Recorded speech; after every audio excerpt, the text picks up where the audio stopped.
বাইতুন নূর, চমৎকার নাম। একটা ঘরকে কেন্দ্র করে এতগুলো ঘরের উৎপত্তি। ওই ঘরটার নাম হচ্ছে কাবা। ঘরটার নাম কি? ইত্তাখাযাল্লাহু বাইতান ফিদ দুনিয়া, আল্লাহ দুনিয়াতে একটা ঘর নিলেন, নিজের নামের ঘর, ওইটা বাইতুল্লাহ। কিন্তু আল্লাহ কি ওই ঘরে থাকে? থাকে না। কিন্তু আল্লাহ ঘোষণা দিয়েছেন এটা উনার ঘর। এটা এত বরকতময় ঘর, পৃথিবীর অনেক মানুষের হাত এই ঘরের মধ্যে পড়েছে। ফেরেশতারা প্রথমে এই ঘর তৈরি করেছে। আবার এই ঘরের একেবারে উপরে বাইতুল মামুন নামে একটা ঘর আছে না নাই?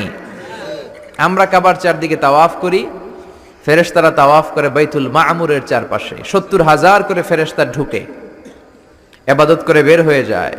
Up to the day of judgement, কিয়ামত পর্যন্ত আর কেউ আরেকবার ওই বাইতুল মামুরে ঢোকার সুযোগ পায় না। কোন সুবহানাল্লাহ। তার ঠিক বরাবর নিচে আমাদের কাবা।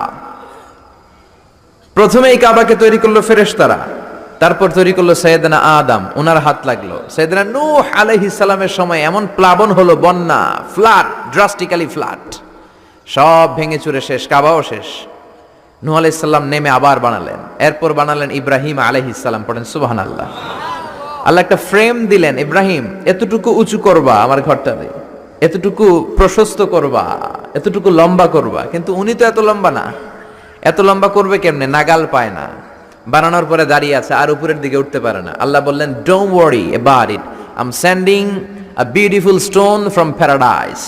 আমি জান্নাত থেকে একটা স্পেশাল পাথর পাঠিয়ে দিচ্ছি ইব্রাহিম, ওইটার উপরে দাঁড়াও। উপরে উঠতে মন চাইলে উঠে যাবে, নিচে নামতে মন চাইলে নেমে যাবে।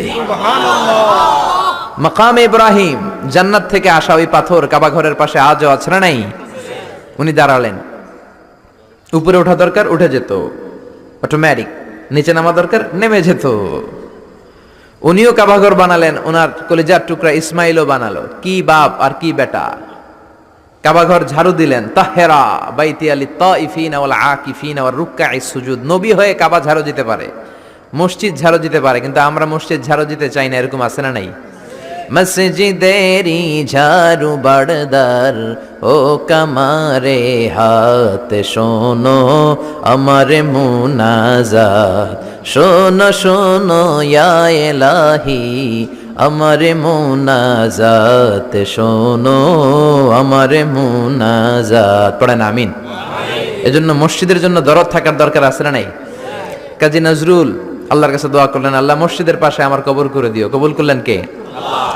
মসজিদেরি পাশে আমার কবর দিও ভাই, যেন গোরে হতেও মুয়াজ্জিনের আযান শুনতে পাই।